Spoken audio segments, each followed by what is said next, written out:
Boker Tov, Umvorach. Vous savez que maintenant on est la veille de Sukkot et il y a quelqu'un qui m'a posé une question. Malheureusement, il a perdu un proche parent il y a quelques jours et les Shiva vont s'annuler, vont s'interrompre avec la fête de Sukkot. C'est-à-dire que chaque fête, chaque Yom Tov a le pouvoir de mettre fin au deuil en cours.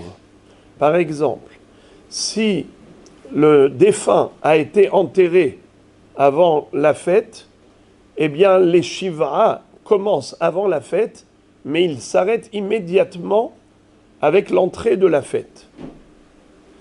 Ce qu'on appelle Hayom Tov Mevatel Shiva. Mais si par exemple les Shiva, les 7 jours de deuil, ont déjà été écoulés, et ils ont déjà entamé les Shloshim, donc le deuil des 30 jours qui suit le deuil des Shiva. La fête annule aussi le deuil des Shloshim. Par exemple, pour qui ça a une incidence importante, c'est les frères et sœurs, pas les enfants. Les enfants, de toutes les façons, ils n'ont pas le droit de se couper les cheveux, même après la fête. Pourquoi ? Parce qu'ils doivent attendre pas seulement 30 jours réels, mais ils doivent attendre la remarque, que les gens lui disent « Mais qu'est-ce que tu attends pour aller chez le coiffeur ?» Mais donc je ne parle pas des enfants, fils et filles, je parle des frères et sœurs ou épouses qui ont malheureusement perdu un frère ou une épouse Khalila ou un époux. Le deuil, il est en tout et pour tout 30 jours.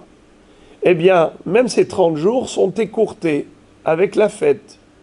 Ils ont déjà terminé les Shiva, ils ont entamé les Shloshim, la fête va arrêter les Shloshim. Maintenant, il faut savoir que pour Sukkot, c'est très spécial. C'est très spécial à Sukkot. Parce qu'il y a Simchat Torah. Chez nous en Israël, Simchat Torah, c'est Shmini Atzeret, un seul jour. En Chutz La'aretz, ils font Shmini Atzeret et le lendemain, ils font Simchat Torah. 2 jours de Yom Tov comme d'habitude. Alors écoutez maintenant la spécificité de Sukkot.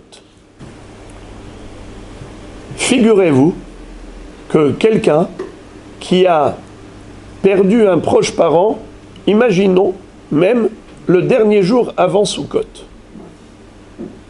D'accord ? Dernier jour avant Sukkot.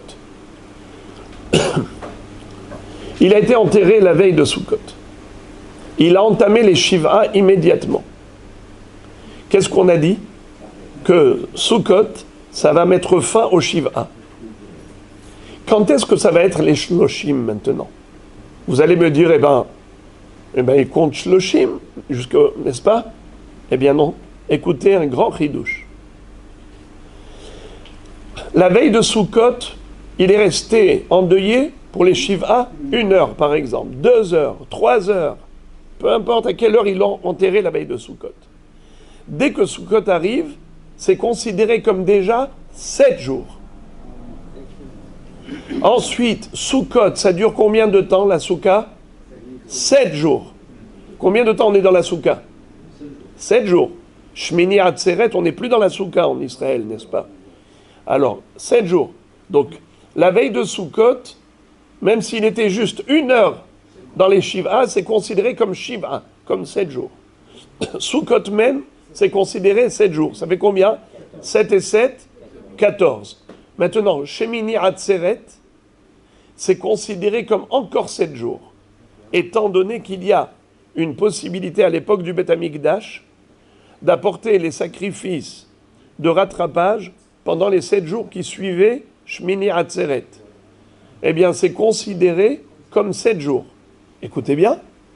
7 plus 7 plus 7, ça fait combien ? 21. Combien il manque pour les Shloshim ? 9 jours.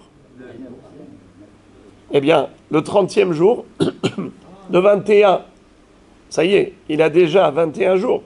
Donc maintenant, il va rajouter 22, 23, 24, 25, 26, 27, 28, 29, 30. Ça fait 9 jours. Et le 30 au matin, c'est déjà la fin des Shloshim. Vous voyez comment il calcule? C'est très spécial comme calcul. Ça veut dire que le shloshim va être vraiment très court. Ça ne va pas être 30 jours réels. Réellement. Il a fait donc un jour. Un jour avant Sukkot, ça fait 1. Ensuite, il a 7 jours de Sukkot. 16 jours de Sukkot. Ça fait combien? 1 et 7, ça fait 8. Shmini Atzeret, ça fait 1 jour, ça fait 9 jours. Alors, maintenant, combien il va rajouter après Sukkot? Combien? 21? Mais non, on a dit que déjà avant Sukkot, le premier jour, il est considéré comme 7. C'est un jour dans la réalité, mais c'est considéré halachiquement comme 7. Shmini Atzeret, dans la réalité, c'est un jour, c'est considéré comme 7. Donc on a, en réalité, combien dans la réalité? 1 et 7, ça fait 8. Et 1, ça fait 9. Et après, il rajoute encore 9 après Sukkot, ça fait 9 et 9, 18. Donc dans la réalité, il sera en deuil 18 jours. Et c'est considéré combien? 30 jours. Qu'on n'entende que de bonnes nouvelles, Yehei Ratzon.